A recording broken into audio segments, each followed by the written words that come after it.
Nothing stressful happened today. No deadline, no bad news, no argument with anyone. And yet you're eating something you didn't even want, scrolling something you don't actually care about, opening the fridge for the third time this hour without a single thought behind it. There's no crisis to point to. If it wasn't stress that reached for that, what was it? Stress gets blamed for almost every bad habit you can name. Stress eating, stress scrolling, stress spending, stress everything. It's a satisfying explanation. It hands the behavior a cause you can point to. It's become the default explanation for basically any moment of mindless behavior. And it's not wrong exactly. Stress really does drive plenty of habits. But researchers who study everyday habitual behavior kept running into the same other trigger showing up just as often in their data, quietly overlooked the whole time, mostly because it doesn't announce itself the way a crisis does. In 2015, researchers led by Andrew Moynihan experimentally induced boredom in participants under controlled conditions. Nothing dramatic, just a genuinely tedious, repetitive task with no real stakes attached to it, and then measured how much they ate afterward compared to a non-bored control group, given something more engaging to do instead.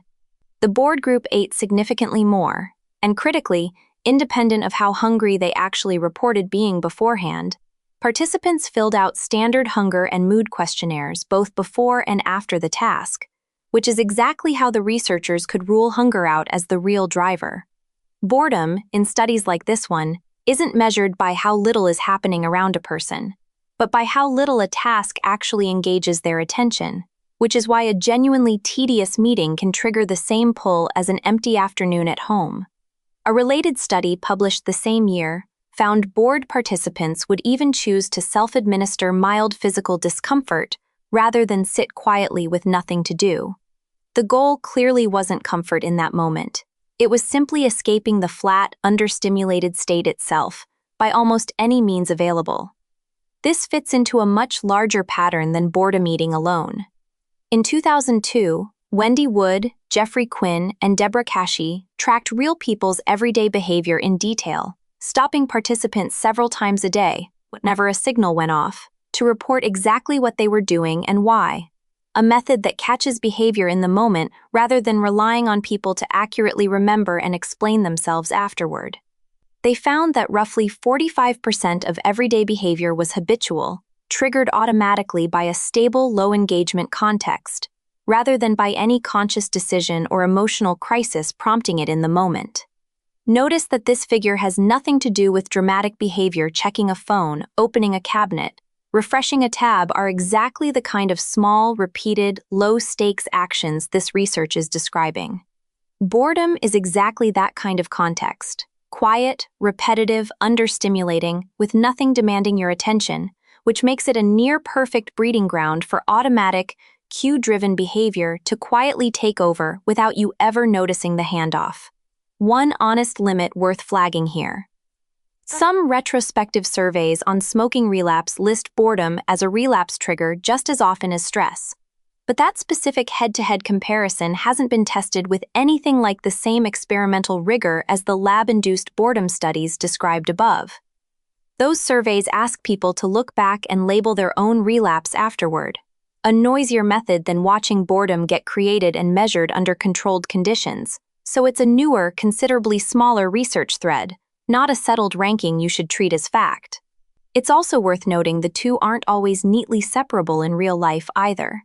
A genuinely stressful week can include long stretches of understimulated waiting, and both mechanisms may be firing on the very same afternoon.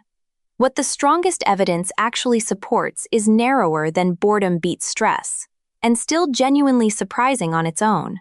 Boredom is a real, independent habit trigger in its own right, operating through its own mechanism, not just a milder cousin of stress riding along on the same pathway. If boredom is quietly driving a meaningful share of automatic behavior right alongside stress, then trying to de-stress your way out of a habit won't do much good on the days the real trigger was actually an empty, understimulating afternoon, not a hard one at all. A hard, high-pressure day and a slow, empty one can produce the exact same reach for a snack or a phone, which is exactly why it's so easy to misdiagnose which one actually happened. It also means the standard advice for stress, breathe, relax, slow down can make a boredom-driven urge worse instead of better, since slowing down further is the opposite of what an understimulated brain is actually asking for. The fix for a stress-triggered habit and the fix for a boredom-triggered habit aren't the same fix, even though they can look identical from the outside, which means the first useful step isn't calming down at all. It's correctly noticing which one you're actually dealing with in that specific moment. Next time you catch yourself mid-habit, pause for 1 second and ask a single question. Was that actually stress, or was that boredom in disguise? Keep a short list of 2 or 3 genuinely engaging things you can turn to on short notice: a short walk, a call to someone you actually enjoy talking to, not scrolling, something that actually occupies your attention, so a different kind of stimulation is available the moment boredom shows up.